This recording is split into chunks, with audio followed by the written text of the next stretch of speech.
és un país que interessa per venir, per treballar i per estar-hi.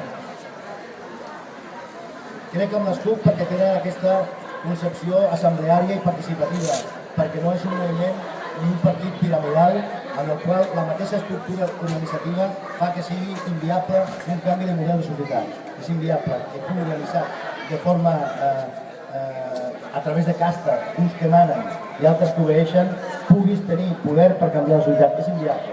Crearàs una altra burocràcia, crearàs un altre sistema d'opressió. Les CUP van decidir en una assemblea presentar-se al Parlament de Catalunya. Jo congrego amb aquesta decisió.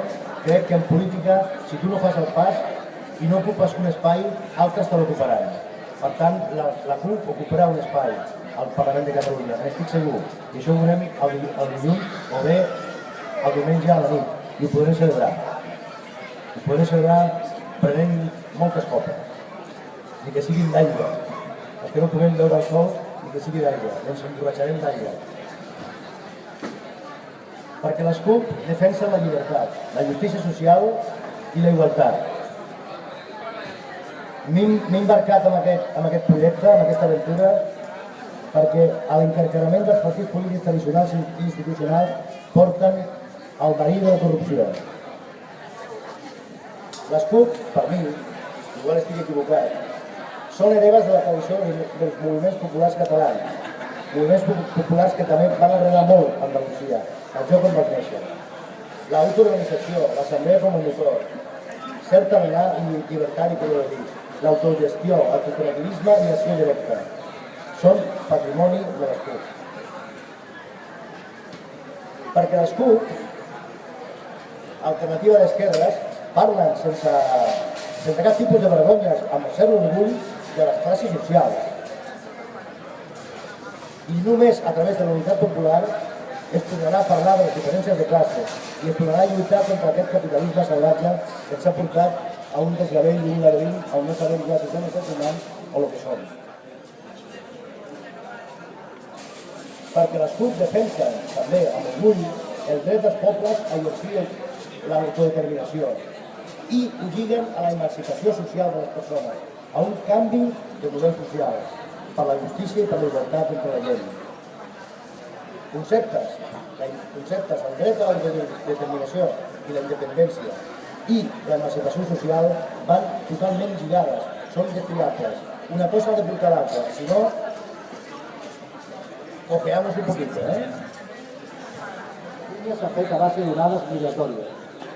I la gent que ha vingut d'altres llocs ens hem identificat i som gent inclusiva, que hem estat implicats en la lluita social, que hem estat empresonats i que hem lluitat per aquest país.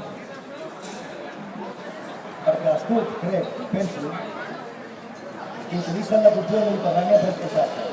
La cultura mediterrània és molt oberta. Al Mediterrani hem fet negocis, hem fet convivències, hem fet pactes i no és tan diferent el flamenc que diuen, i possiblement sí, va néixer a Andalusia, que la rumba catalana i que el garrotín de Lleida i que altres tradicions culturals o la gastronomia o moltes coses. No són tan diferents la gent que ha nascut a Andalusia i la gent que ha nascut a Catalunya. Tot el contrari, possiblement hem caigut en un parany que ve d'ideologies conservadores de que hem volgut ser carolinguis. D'acord, però som mediterranis. Som mediterranis. Per tant, el mirall del Mediterrani, l'espejo del Mediterrani, ens pot ajudar molt a entendre com és la Catalunya d'avui i la del futur.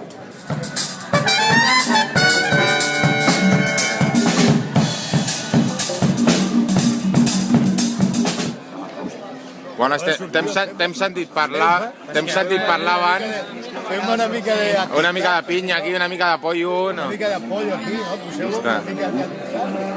A mi el que m'intriga de la diferència del CUP és si vol euro o no vol euro.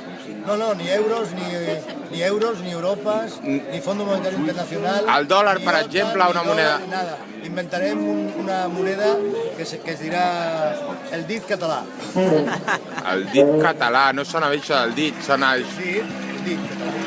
El dit. No ho entenc. Sí, el dit.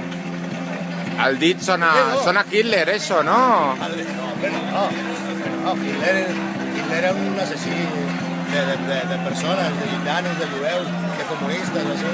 Home, no, inventarem una moneda diferent. Una moneda. Ens apliquem al dòlar, per Si exemple, no, fem o... el trueque, l'intercanvi. Jo te dono llenties i tu em dones cigrons, que és el que deia Proudhon, que era un socialista utòpic francès molt interessant, que va ser un dels precursors de l'anarquisme. El trueque i l'intercanvi. Bueno, però que Europa no interessa. Europa sí pot interessar culturalment i per exportar artistes i per vendre, per fer negoci nosaltres. Però no perquè ens explotin el Fons Monetari Internacional, i la Merkel, i l'Hollande, i tots aquests, no interessa. Independència. Independència, però la independència té que ser primer individual. O sigui, no un ramat d'ovelles que sota el dit del pastor. No, la suma de lliures pensadors i persones lliures que es troben amb l'altre per fer suma, no per anar un pastor i un gos que fa uau, uau, uau, i tots van a darrere. Això no interessa, eh? Això és el Messies. El Messies, com que no el conec, deu estar al cel, no... Messias pensa en Mas, no? No. No. Aquí, amb tu vas? Sí. No. Aquest senyor és un líder polític, però no és un Messies. El Messies és Déu. Molt bé. És creient? Jo no. No. No solament no soc creient, sinó que vaig fer l'apostasia. Soc apòstata. Saps què vol dir ser apòstata? No ho sé. És donar-te de baixa de l'Església Catòlica. A mi em van batejar i em van fer la primera comunió. Vale, com molts. I em vaig donar de baixa, es pot fer. Entres a internet hi ha apostata.com, no sé si és .com o un altre, te vas als papers, vas a l'església on ens van batejar, demanes la fe de bautismo i després vas al bisbat i et donen de baixa automàticament. Està molt bé. I llavors no compten ja pel tema aquest de la creu que fas quan fan les declaracions. Sí, tot aquest lío, això és un lío, eh? Bueno, moltes gràcies. Gràcies a vosaltres. Vinga.